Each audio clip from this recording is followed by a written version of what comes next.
നമസ്കാരം. നമ്മൾ 7th point परब्रह्मांड मंडल continue ചെയ്തുകൊണ്ടിരിക്കുകയാണ്. अभी हम 7th पॉइंट परब्रह्मांड मंडल चालू कर रहे हैं, कंटिन्यू कर रहे हैं. परब्रह्मांड मंडल का लोकेशन 6th पॉइंट के बाजू में ही है. 6th पॉइंट തൊട്ട് മുകളിലാണ്. 8ന്റെ മാതിരി 8 का चिन्ह है ऐसा है. जो 6th पॉइंट है ब्रह्मांड मंडल में हमारा जो आईब्रो से जॉइन करके एक लाइन बनाया तो उसके ऊपर है 6th पॉइंट. അതിൻ്റെ പുറകിലും മുകളിലുമാണ് 7th पॉइंट. उसके पीछे और ऊपर है, അതിനേക്കാൾ വലുതാണ്. അപ്പോൾ പരബ്രഹ്മാണ്ഡ മണ്ഡലം എന്ന് പറയുമ്പോൾ പവർ ഹൗസ്. 7th पॉइंट है പവർ ഹൗസ്. 6th पॉइंट है power distribution centre, power distribute ചെയ്യുന്ന സ്ഥലം. जो जो हमारे दुनिया में होता है उसका सब एस्ट्रल फॉर्म्स वो परब्रह्मांड मंडल में होता है. പരബ്രഹ്മാണ്ഡ മണ്ഡലമാണ് അതിൻ്റെ പവർ തരുന്നത്, നമ്മളെ വർക്കിനുള്ള പവർ നൽകിക്കൊണ്ടിരിക്കുന്നത്. പരബ്രഹ്മാണ്ഡ മണ്ഡലിലേക്ക് പവർ എവിടെ നിന്നാണ് വരുന്നത്? പരബ്രഹ്മാണ്ഡ മണ്ഡലിലേക്ക് പവർ മുകളിൽ നിന്നാണ്, അതിൻ്റെയും മുകളിൽ നിന്നാണ് വരുന്നത്.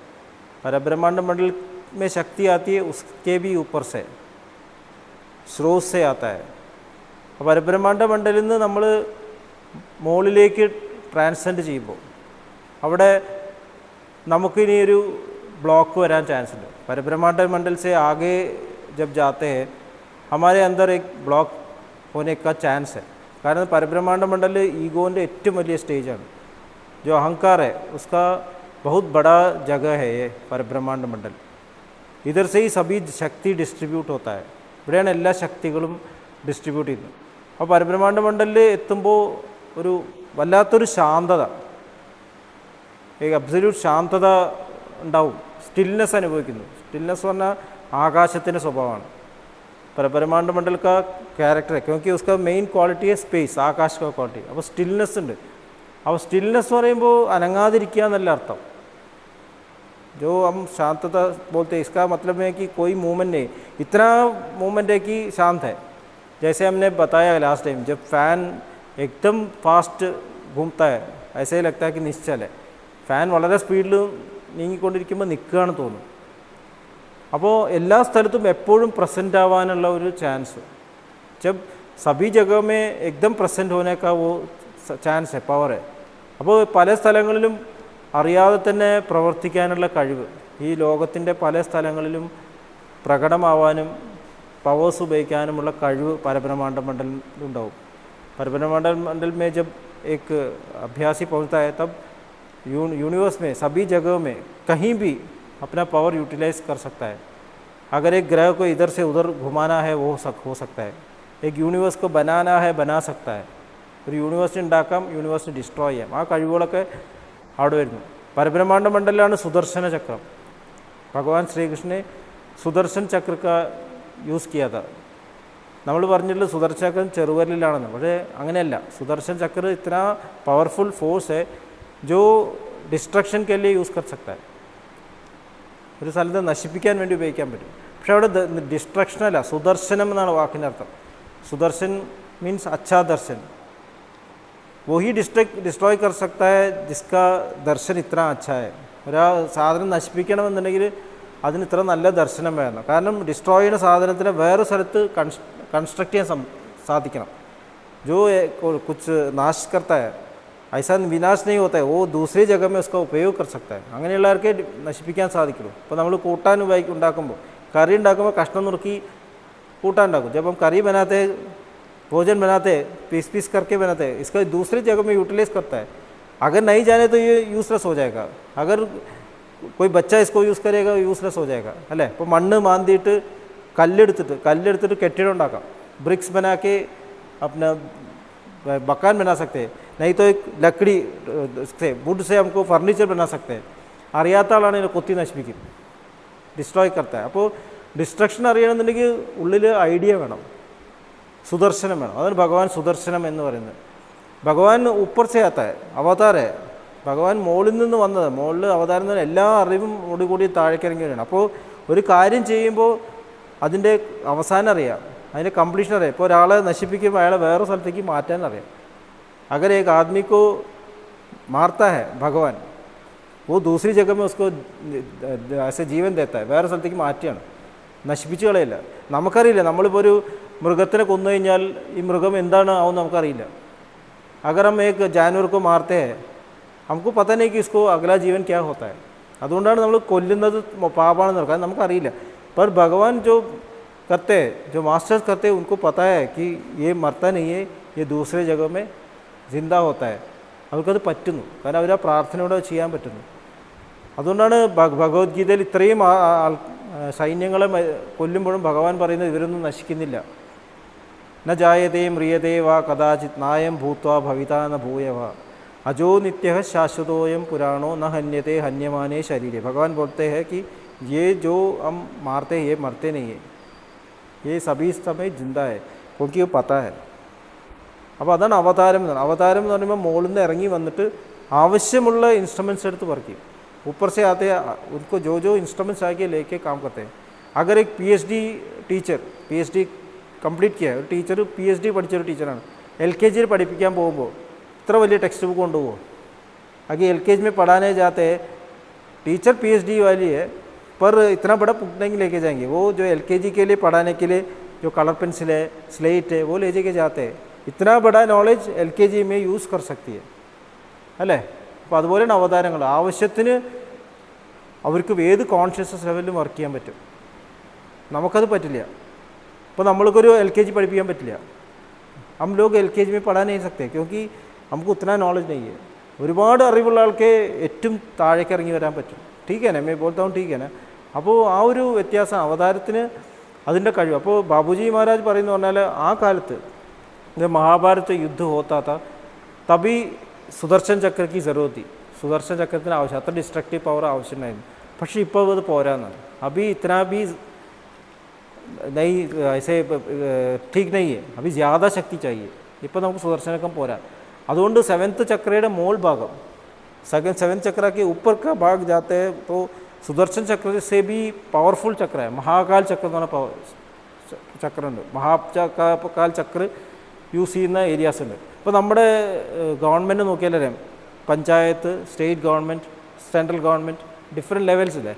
പഞ്ചായത്തിന് കുറേ ഡിസിഷൻ എടുക്കാം, സ്റ്റേറ്റ് ഗവൺമെൻറ് കുറേ ഡിസിഷൻ എടുക്കാം, സെൻട്രൽ ഗവൺമെൻറ് ദൂസറ ഡിസിഷൻ ലേ सकते हैं. അതാണ് സുദർശൻ ചക്രത്തിൻ്റെ ലെവലിൽ എടുക്കുന്ന ഡിസ്ട്രക്ഷൻ തീരുമാനവും महाकाल ചക്രത്തിൻ്റെ തീരുമാനങ്ങൾ വ്യത്യാസമുണ്ട്. महाकाल चक्र इतना है कि डिस्ट्रक्टिव पावर इतना है कि हमें पता भी नहीं होगा. അത്ര ഡിസ്ട്രക്റ്റീവ് പവർ നമ്മൾ അറിയില്ല, നമ്മൾ ഡിസ്ട്രോയിഡ് ആയി എന്ന് മനസ്സിലാവില്ല. അങ്ങനത്തെ ഡിസ്ട്രക്റ്റീവ് പവറാണ്. നമുക്ക് മനസ്സിലാവുന്ന എപ്പോഴാണ് നമ്മുടെ ജീവിതത്തിൽ മാസ്റ്റർ ഡിസ്ട്രക്റ്റീവ് പവർ ഉപയോഗിക്കുന്നത്. നിങ്ങൾക്കറിയോ എപ്പോഴാണ് ഡിസ്ട്രക്റ്റീവ് പവർ? മാസ്റ്റർ അമ്മ ഡിസ്ട്രക്റ്റീവ് പവർ യൂസ് करते हैं. मास्टर की दो शक्ति है, കാലശക്തി और ദയാലശക്തി. നമ്മുടെ ഉള്ളിൽ കാലശക്തി ഉപയോഗിക്കുന്നുണ്ട്. എവിടെയാണ്? നമ്മൾ ക്ലീനിങ് നടത്തുമ്പോൾ, जब हम सफाई करते हैं ना, मास्टर उनकी डिस्ट्रक्टिव शक्ति यूज़ करते हैं. हमारे अंदर का जो इम्प्रेशंस है वो निकालते हैं, सूक्ष्म रूप से निकाल सकते हैं. അതാണ് ഡിസ്ട്രക്റ്റീവ് കാലശക്തി. നമ്മൾ കൊണ്ടുവന്നിട്ടുള്ള നമ്മുടെ അഹങ്കാരം കൊണ്ടുണ്ടാക്കിയിട്ടുള്ള സംസ്കാരങ്ങൾ, പ്രെജുഡിസസ്, वो मास्टर निकालते हैं. हम जब सिटिंग में बैठते हैं या सफाई करते हैं, अंदर का जो संस्कार है वो डिस्ट्रॉय करते हैं. ऐसा है कि पापी भी अच्छा बन जाता है, പാപി കൂടി പുണ്യവാളനാവും. അപ്പോൾ ഒരു ദുഷ്കർമ്മം ചെയ്യാൻ പോകുന്ന ഒരാൾ റെഗുലറായിട്ട് സാധന ചെയ്ത് കഴിഞ്ഞാൽ, റെഗുലറായിട്ട് മെഡിറ്റേഷൻ ചെയ്ത് കഴിഞ്ഞാൽ वो भी अच्छा बन जाता है. जो एक इविल आदमी है वो भी सफाई करके वो अच्छा बन जाता है. गौतम बुद्ध का स्टोरी है. अंगुलीमाल को गौतम बुद्ध ने मॉन्क बना दिया, अंगुलीमाल ने मॉन्क की. वाल्मीकि रत्नाकर को वाल्मीकि बना दिया. हमारे भी अभ्यासी में इतना परिवर्तन बहुत लोगों के हुआ है. നമ്മുടെ ഇടയിൽ സഹജമാർഗത്തിൽ ഇങ്ങനെ മാറ്റം വന്ന ഒരുപാട് ആൾക്കാരുണ്ട്. जो आते हैं बहुत घमंड से, प्रेजुडिस से, इधर आके सब अच्छे हो जाते हैं, साफ हो जाते हैं. अതാണ് കാലശക്തി. दयाल शक्ति हमको ऊंचा करता है. जब मेडिटेट करते हैं हम ऊपर जाने के लिए तैयार होता है. അപ്പോൾ ഇത് രണ്ടും നമ്മുടെ ഉള്ളിൽ നടന്നുകൊണ്ടിരിക്കുന്നത്. അപ്പോൾ ഈ ലോകത്തിൽ ഇത്രയും ക്ലീനിങ് വർക്ക് മാസ്റ്റർ ചെയ്യുന്നു. പ്രിസെപ്റ്റേഴ്സ് സിറ്റിംഗ് നടത്തുന്നു, അഭ്യാസികൾ ക്ലീൻ ചെയ്യുന്നു. इतना क्लीनिंग होता है कि हमको पता भी नहीं चला कि दुनिया बदल रही है. ഇത്രയും മാറ്റം വരുന്നു, ലോകം മാറുന്നതായിട്ട് അറിയാം. അതുകൊണ്ട് യുദ്ധങ്ങൾ കുറഞ്ഞു വരും. ബാഹർക്കെ യുദ്ധ കം ഹോത്തെ ജായെങ്കിൽ, പുറമേയുള്ള യുദ്ധങ്ങൾ കുറഞ്ഞു വരും. കാരണം ആന്തരികമായിട്ട് ക്ലിയർ ആയിക്കൊണ്ടിരിക്കുകയാണ്. മനസ്സിലാവുന്നില്ലേ? ഇപ്പോൾ യുദ്ധം ചെയ്യാനുള്ള ടെൻഡൻസി വരുന്ന എവിടുന്ന? അന്തർ से आता है. जब टेंडेंसी जाती है तो युद्ध ही नहीं होता है. അപ്പോൾ ഇതാണ് മാസ്റ്റർ ഇപ്പോൾ ശ്രമിച്ചുകൊണ്ടിരിക്കുന്നത്. നമ്മൾ ഇതിൽ പാർട്ടിസിപ്പേറ്റ് ചെയ്യുന്നത് जब अब ज़्यादा से ज़्यादा ध्यान करते हैं, रेगुलरली क्लीनिंग करते हैं, सत्संग में बैठते हैं, इतना चेंज हो जाता है कि दुनिया में परिवर्तन आ जाता है. युद्ध की ज़रूरत ही नहीं आती है. യുദ്ധത്തിൻ്റെ ആവശ്യമില്ല. ഇപ്പോൾ വീടുകളിലൊക്കെ യുദ്ധമുണ്ടോ? हमारे घर में युद्ध नहीं होता है. എത്ര യുദ്ധങ്ങളുണ്ട് വീട്ടിൽ? ഭർത്താവ് വല്ല തെറ്റിഞ്ഞ് ഭാര്യ കുത്തിക്കൊല്ലില്ല, ഭാര്യ വല്ല ഭർത്താവ് കുത്തിക്കൊല്ലോ അല്ലെ ഉപദ്രവിക്കുക അടിക്കുമോ? घर में नहीं होता है क्योंकि हमारे अंदर प्रेम है. प्रेम जब आता है इतना हार्मनी होता है, हम सब कुछ क्षमा करते हैं. ठीक है ना? ऐसे ही दुनिया सबको पूरा एक फैमिली समझ लो, तो हमें हमारे अंदर भी यही क्षमा का भाव आता है. നമ്മൾ ഇതേ ക്ഷമിക്കാനുള്ള ഭാവം ലോകത്തിന് മുഴുവൻ കണ്ടു കഴിഞ്ഞാൽ ലോകത്തിനും യുദ്ധങ്ങളുണ്ടാവില്ല. അതുകൊണ്ട് चार्य महाराज ने बोला कर्मयोग, किसी ने पूछा कर्मयोग क्या है, तो चार्य महाराज ने बोला कि दुनिया सबको अपने फैमिली ही मानो, यही कर्मयोग है.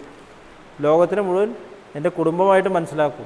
അപ്പോൾ നമ്മൾ പിന്നെ ആഗ്രഹിക്കില്ല हमको त्याग करने की ज़रूरत नहीं, ये मेरा भाई है, इनके लिए क्यों त्याग करना नहीं है, ക്ഷമ करो അല്ലേ? അപ്പോൾ യുദ്ധങ്ങളില്ലാണ്ടാവുന്നു. അപ്പോൾ ഇതാണ് മഹാത്മാഗാന്ധിജി പറഞ്ഞിട്ടുണ്ട്, change your self to change the world. അല്ലെങ്കിൽ what change you want to bring in to the world you create in your self. जो दुनिया में आप बदलाव लाना चाहते हैं वो अपने अंदर लाओ, वो दुनिया बदल जाएगी. ഇതാണ് ക്ലീനിങ്ങിൻ്റെ ഗുണം. ഇതാണ് കാലശക്തി ദയാൽ. वो महाकाल चक्र अब യൂസ് कर रहे ബാബുജി മഹാരാജ് അभी യൂസ് कर रहे. അതാണ് ഈ 7th പോയിൻ്റ്, ഹയർ പോയിൻ്റ്. അപ്പോൾ ഈ 7th പോയിൻ്റിൽ എത്തുമ്പോൾ നമുക്ക് ഇത്രയും പവർ വരുമ്പോൾ നമ്മൾ എക്സ്പാൻഷൻ വരുന്നു. हमारा एक्सपेंशन होता है. हम जो एक ही जगह में काम करते थे अब ज़्यादा बड़ा जगह में काम करने लगते हैं.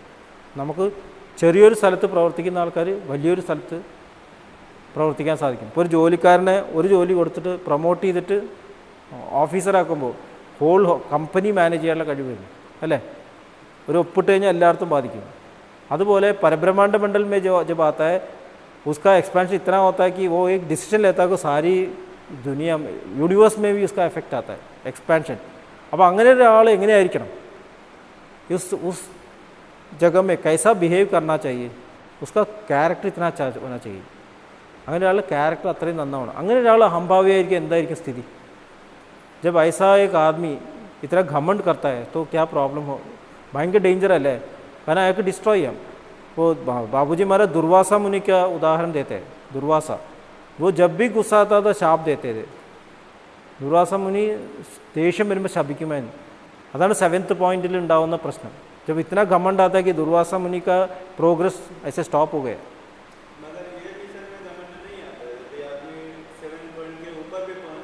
घमंड नहीं, वो घमंड नहीं आने के लिए 8th पॉइंट तक पहुंचने के लिए हमारे शरणागति आना चाहिए. अതാണ് പോയിന്റ്. ഈ ശരണാഗതി ഗമനിക്കുന്നത് हमारे अंदर शरणागति. 8th पॉइंट प्रपन्ना स्टेट है. इനി അടുത്ത പോയിന്റ് प्रपन्ना से हमारे अंदर शरणागत भाव आना चाहिए, नहीं तो हम डिस्ट्रॉय हो जाते हैं. അതിപ്പോൾ ഇതിന് മുമ്പേ തന്നെ നമുക്ക് സറണ്ടർ വരണം. എനിക്ക് ഈ പവർ എവിടെ നിന്നാണ് വരുന്നത്? നമുക്ക് ये पता चलना चाहिए कि मेरा पावर ऊपर से आता है. അപ്പോൾ हम സറണ്ടർ होते हैं. അപ്പോൾ നമ്മൾ ഉയരും തോറും നമ്മൾ താഴണമെന്ന് പറയും. उयरन दोनों ह्यूमिलिटी कूड़ा हम नीचे हम हेड बो होना चाहिए. अब उस शरणागत भाव नहीं है तो इधर से मैं इसीलिए बोला कि इधर से यात्रा ब्लॉक हो सकता है. അപ്പോൾ കൂടുതൽ ക്ലീനിങ് വേണം, കൂടുതൽ നമ്മൾ कंपैशन കാണിക്കണം. हमारा जो फ्लो अंदर से आता है ना वो हमको देना ही है. किसी को डिस्ट्रॉय करने के लिए, सभी को अच्छा बनाने के लिए യൂസ് करना चाहिए. നമ്മുടെ ഇത്രയും ഫ്ലോ വരുന്നതിനെ എല്ലാവരും നന്മയ്ക്ക് വേണ്ടിയിട്ട് ഉപയോഗിക്കണം. अगर कोई आदमी हिंसा के लिए तैयार होता है उसको भी प्रेम दो. चार्य जी महाराज बोलते हैं कि सच्चा प्रेम ऐसा है कि जहाँ प्रेम असाध्य है वहाँ प्रेम करो. നമുക്ക് പ്രേമിക്കാനും സ്നേഹിക്കാനും പറ്റാത്ത സ്ഥലത്ത് സ്നേഹിക്കുമ്പോഴാണ് അതിന് സ്നേഹം എന്ന് പറയുന്നത്. സ്നേഹിക്കാൻ പറ്റുന്ന സ്ഥലത്ത് സ്നേഹിക്കുന്നതിന് സ്നേഹം എന്ന് പറയാൻ പറ്റില്ല. जब स्नेह या प्रेम हमको साध्य है, जब हम कर सकते हैं तो उसमें प्रेम नहीं है. चार्य जी महाराज बोलते हैं जब वो हो ही नहीं सकता ऐसे जगह में प्रेम कर सकते हो तो उसको प्रेम करते हैं. अगर आप अपने शत्रु को प्रेम करते हैं, ശത്രുവിനെ ഇല്ല, ശത്രുവിനെ പ്രേമിക്കല്ല, ശത്രു ഇല്ല. ശത്രുവിനെ പ്രേമിക്കുക എന്ന് പറഞ്ഞാൽ ശത്രു ഇല്ല എന്നല്ല അർത്ഥം. अगर हम शत्रु को प्रेम करते हैं उसका मतलब ये शत्रु नहीं, मेरा मित्र है. अब्राहम लिंकन बोलते थे, US प्रेसिडेंट अब्राहम लिंकन बोलते थे कि शत्रु को नाश करने के ऐसे सबसे ഈസി തരീക്ക ക്യാ ഹൈ ഉസ്കോ മിത്ര ബനാ ദോ. ശത്രുവിനെ നശിപ്പിക്കാനുള്ള ഏറ്റവും വലിയ വഴി എന്താ പറയുക, അയാളെ പിടിച്ചിട്ട് ഫ്രണ്ടാക്കുക, അതോടെ ശത്രുവില്ല. യഹിയെ പ്രേം. അപ്പോൾ അതാണ് നമുക്ക് വരേണ്ട ക്വാളിറ്റി. നമുക്ക് കമ്പാഷൻ ആനാ ചെയ്യേ. वो जो റിവർ है ना, जो നദി है സാഗർ की तरफ बहती है. പുഴ എപ്പോഴും കടലിലേക്കാണ്, ഒരിക്കലും കടൽ പുഴയിലേക്ക് പോവില്ല. कोई सागर ऐसे ऊपर नहीं जाता है, सभी समय रिवर ओशन की तरफ जाता है. ऐसे ही हमारा प्रेम नीचे बहना ही चाहिए. नहीं हम ऊपर नहीं जा सकते, ऐसा कोई ഫീലിംഗ് ही निकालना चाहिए. നമ്മൾ മുകളിലേക്ക് കയറും, ഞാൻ സ്പിരിച്വൽ ഇത് നേടും, അങ്ങനെ പോകണമെങ്കിൽ നേടില്ല. ऐसा नहीं बोल सकती मैं स्पिरिचुअल प्रोग्रेस दूंगा, मैं भगवान तक पहुंच जाऊंगा, नहीं पहुंच जाऊंगी. वो पहुंचने का कुछ है ही नहीं. അങ്ങനെ എത്തേണ്ട ഒരു കാര്യമില്ല. നമ്മൾ സ്നേഹം കൊടുക്കും തോറും നമ്മൾ മാസ്റ്റർ പോലെ ആയി മാറുന്നു, ഈശ്വരനെ പോലെ ആയി മാറുന്നു. जब हम प्रेम देते ही रहते, कंपैशन करते ही रहते, तब हम भगवान जैसे बनते ही रहते. അപ്പോൾ നമ്മുടെ ജോലി എന്താണ്, കിട്ടുന്നത് കൊടുത്തുകൊണ്ടേയിരിക്കുക. ഒറ്റ സാധനം വെക്കരുത്, നമ്മുടെ ഉള്ളിൽ ഒരു സാധനം ബാക്കി വെക്കരുത്. കുച്ച് ബി നൈസ് രഖ്ന ഹൈ, എന്തു വെച്ചാലും അത് സംസ്കാരമായിട്ട് മാറും. हम कुछ भी अंदर रखते हैं वो संस्कार बन जाएगा. നമ്മുടെ പ്രോബ്ലം വെച്ചതാണ് നമ്മുടെ പ്രോബ്ലം. നമ്മളെപ്പോഴും ഇഷ്ടമുള്ളത് കൂട്ടി വയ്ക്കാന്ന്, അതാണ് നമ്മളുള്ള പ്രശ്നമായിരിക്കും. അപ്പോൾ നമ്മൾ ഒന്നും വെക്കണ്ട, ദേത്തേ രഹോ. ജൈസെ ഭഗവാൻ സഭി തബ് ദേത്തേ ഹി രഹത്തെ, മാസ്റ്റർ സഭി തരം ദേഖ്തേ രഹത്തെ. അപ്പോൾ നമ്മൾ ചിന്തിക്കേണ്ട നമുക്ക് എന്താണ് വേണ്ടത് എന്താ വേണ്ടാത്തതെന്ന് ആലോചിക്കണം. നമ്മൾ പ്രവർത്തിക്കുക, പാർട്ടിസിപ്പേറ്റ് ചെയ്യുക, ഓൾവേസ് ലവ്. ചാരിജി പോലത്തെ ഓൾവേസ് ലവ്, ഓൾവേസ് ഫॉरगिव, सभी सब माफ़ी करते रहना है. ऐसा एटीट्यूड होता है, हम 7th पॉइंट ऊपर നമ്മൾ നേരെ വേണ്ടേക്ക് പോകും. കമ്പാഷനാണ് ഇവിടെ ഏറ്റവും പ്രധാനപ്പെട്ട ഒരു സ്വഭാവമുണ്ട്, ജനറോസിറ്റി, ഉദാരത. അപ്പോൾ അത് ഇന്നത്തെ നമ്മുടെ ഡിസ്കഷൻ അതാണ്. जो 7th पॉइंट का क्वालिटी है स्पेस का क्वालिटी है स्टिलनेस, उसके और अग्नि पॉइंट का, അഗ്നി പോയിന്റ് എന്ന് പറയുമ്പോൾ 3rd പോയിന്റ്, അതിൻ്റെ ക്വാളിറ്റി എന്താണ്, കമ്പാഷൻ. അപ്പോൾ ഇന്ന് നമ്മൾ അതിനെ പറ്റിയിട്ടാണ് compassion and space, Akash, containment, calmness और कंपैशन के बीच में जो रिलेशन है उसके बारे में हम मेडिटेट करेंगे. അത് ക്ലിയർ അല്ലേ, എന്താണ് കാംനെസ്. इतना शांत होते वक्त इतना भी कंपैशन आना चाहिए. शांत होके बैठ नहीं सकते.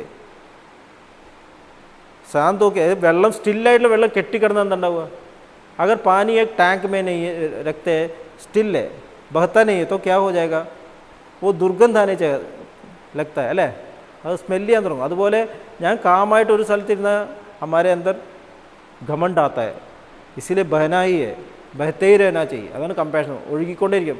ഒരിക്കലും നമുക്ക് പണിയെടുക്കാണ്ടിരിക്കാൻ പറ്റില്ല. ऐसा नहीं कि मैं स्पिरिचुअली एलिवेटेड हो गया, मुझे कुछ नहीं करने का नहीं, ऐसा टाइम ही नहीं आएगा. स्पिरिचुअली एलिवेटेड ആണെങ്കിൽ നമ്മൾ कंपैशनेट ആവും. अगर हम स्पिरिचुअली हायर लेवल में आते हैं तो हम कंपैशनेट हो गए ही, हमारा क्वालिटी हो जाएगा. लेकिन स्पिरिचुअली एलिवेटेड പറയാൻ സാധിക്കില്ല. ऐसे नहीं बोल सकते वो बहुत ऊंचा आदमी है पर वो बात नहीं करता, किसी से प्रेम नहीं करता है, അങ്ങനെ ആൾ ഉയർന്ന ആളെന്ന് പറയാൻ പറ്റുമോ? സ്പിരിച്വലി എലിവേറ്റഡ് ആണ്, മലയുടെ മുകളിൽ പോയിരിക്കുന്നു, കാട്ടിൽ പോയിരിക്കുന്നു, ആരോടും മിണ്ടുന്നില്ല, അതിന് കമ്പാഷൻ. സ്പിരിച്വലി എലിവേറ്റഡ് ദേത്തേ रहेंगे और क्वालिटी हो जाएगा उसका. അപ്പോൾ അതാണ് ഇന്ന് നമ്മൾ മെഡിറ്റേറ്റ് ചെയ്യുന്നത്. 7th point centre Akash, space അല്ലെങ്കിൽ ഈതർ പോയിൻ്റ്. 2nd പോയിൻ്റ് അതേ ക്വാളിറ്റിയാണ്. उसके 12 o'clock में आता है फायर, പിന്നെ വാട്ടർ, എയർ, अर्थ. अब आज इस फायर और ആത്മാ പോയിന്റ്, അത് തമ്മിലുള്ള ഹാർമണീനെ പറ്റി നമ്മൾ മെഡിറ്റേറ്റ് ചെയ്യുന്നത്.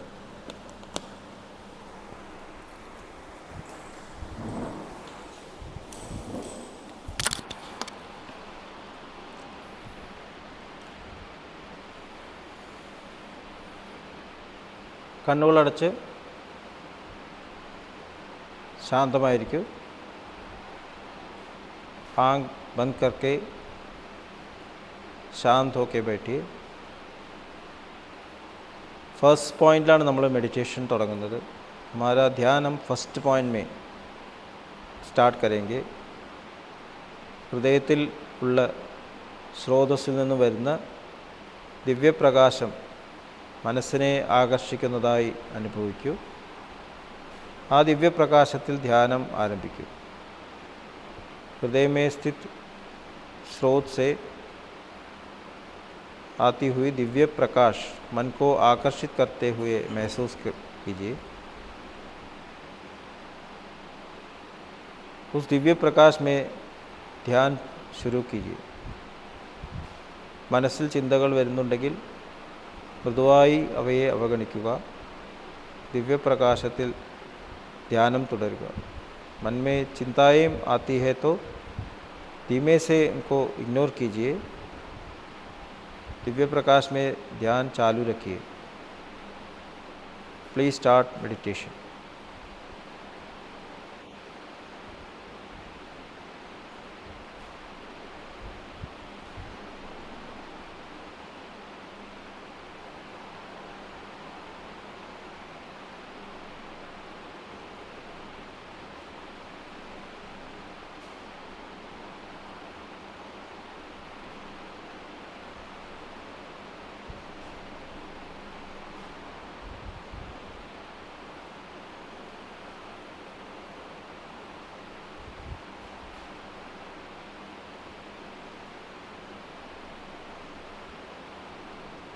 പതുക്കെ ശ്രദ്ധ സെക്കൻഡ് पॉइंटലേക്ക് കൊണ്ടുവരൂ. ना अटेंशन सेकंड पॉइंट की तरफ लाइए. सेकंड पॉइंट क्वालिटी അവിടുത്തെ എലിമെൻറ്റ് ആകാശം. സെക്കൻഡ് പോയിൻ്റ് का എലിമെൻറ്റ് ആകാശ്. സെക്കൻഡ് പോയിൻറ്റിൽ നമ്മൾ മെഡിറ്റേഷൻ തുടങ്ങുന്നു. നമ്മുടെ अटेंशन सेवन्थ पॉइंटലേക്ക് കൊടുക്കണം. सेकंड पॉइंट में हम जब ध्यान करते हैं अटेंशन श्रद्धा सेवन्थ पॉइंट की तरफ होनी चाहिए. ആദ്യം സെവൻത്ത് പോയിൻ്റ് ക്ലീനിങ് ആണ്. Seventh point centre Akash. അവിടെ ശുദ്ധീകരണം നടക്കുന്നത് അനുഭവിക്കൂ. സെവൻത്ത് पॉइंट के सेंटर में आकाश है, ईथर एलिमेंट है. उधर सफाई हो रही है.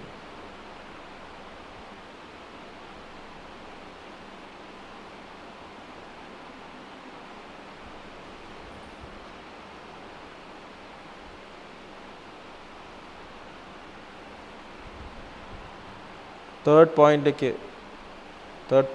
9 o'clock പൊസിഷൻ ഈഥർ എലിമെൻറ്റ്. അവിടെ ക്ലീനിങ് നടക്കുന്നത് അനുഭവിക്കൂ. തേർഡ് पॉइंट उधर फायर एलिमेंट है. उधर 9 o'clock पोजिशन में ईथर एलिमेंट है. सफाई हो रही है.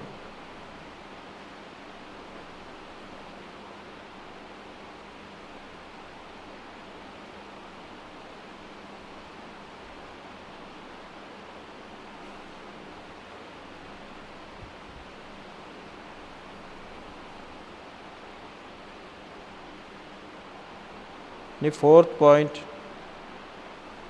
पॉइंट वाटर एलिमेंट ആണ്, ജലചക്രമാണ്. അവിടെ 6th o'clock പൊസിഷനിലാണ് ഈഥർ എലിമെൻറ്റ്. ഇവിടെ ശുദ്ധീകരണം നടക്കുന്നത് അനുഭവിക്കൂ. फोर्थ पॉइंट जल चक्र है. उधर 6 o'clock पोजिशन में ईथर एलिमेंट है. उधर सफाई हो रही है.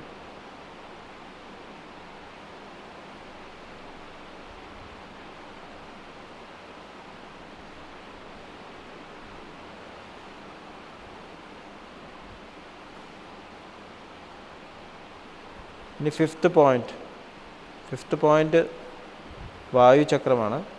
അവിടെ 3 o'clock പൊസിഷനിലാണ് ഈഥർ एलिमेंट. फिफ्थ पॉइंट वायु चक्र है. उधर 3 o'clock पोजिशन में ईथर एलिमेंट है. उधर सफाई हो रही है.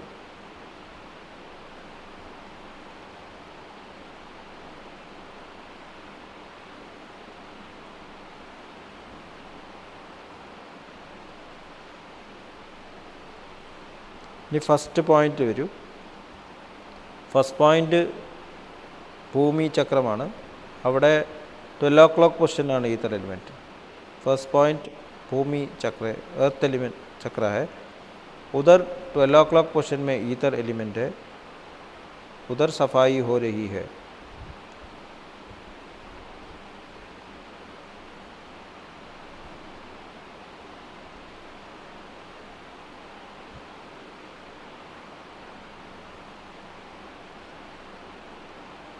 ഇനി തിരിച്ച് സെക്കൻഡ് പോയിന്റിലേക്ക് വരൂ. ശ്രദ്ധ सेवन्थ पॉइंट सेकंड पॉइंट में आ जाइए. अपना अटेंशन सेवन्थ पॉइंट की तरफ, परब्रह्मांड मंडल की तरफ लाइए. അപ്പോൾ ഇന്ന് സെവൻത്ത് പോയിൻ്റിൻ്റെ എലിമെൻ്റായിട്ടുള്ള ആകാശവും അഗ്നിചക്രം, അതായത് സെവൻത്ത് പോയിൻ്റ് 12 o'clock പൊസിഷനിലെ ഫയർ എലിമെൻ്റായിട്ടുള്ള ഹാർമണി, അതാണ് നമ്മൾ ഇന്നത്തെ സെഷൻ. सेवन्थ पॉइंट का एलिमेंट है आकाश और उसके 12 o'clock पोर्शन में फायर एलिमेंट है. इन दोनों में जो हारमोनी है उसके बारे में है आज का सेशन. सेवन्थ पॉइंट आकाश एलिमेंटिൻ്റെ कामनेस, शांतता, स्टिलनेस, शांति और जो स्टिलनेस है, और फायर एलिमेंट का कंपैशन, फायर एलिमेंटिൻ്റെ അനുകമ്പ, കമ്പാഷൻ, പ്രേം, ഇത് തമ്മിലുള്ള ഹാർമണി സംഭവിച്ചുകൊണ്ടിരിക്കുകയാണ്. इन दोनों में अब हारमोनी हो रही है. इस संकल्प में ध्यान शुरू कीजिए. ഈ സങ്കല്പത്തിൽ ധ്യാനം ആരംഭിക്കൂ. Please start meditation.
ഓക്കെ, മാസ്റ്ററുടെ അനുഗ്രഹത്തോടെ ലഭിച്ചിട്ടുള്ള ക്വാളിറ്റീസ് മാസ്റ്ററുടെ ബ്ലെസ്സിങ്സോടെ മാസ്റ്ററുടെ വർക്കിനായിട്ട് ഉപയുക്തമാവും. मास्टर की कृपा से जो क्वालिटीज़ आज हाजिर हुआ है वे मास्टर के ही काम में उपयुक्त होगा, ऐसा संकल्प लेते हुए आँख खोलिए. ഈ ഒരു സങ്കല്പത്തിൽ കണ്ണുകൾ തുറക്കും.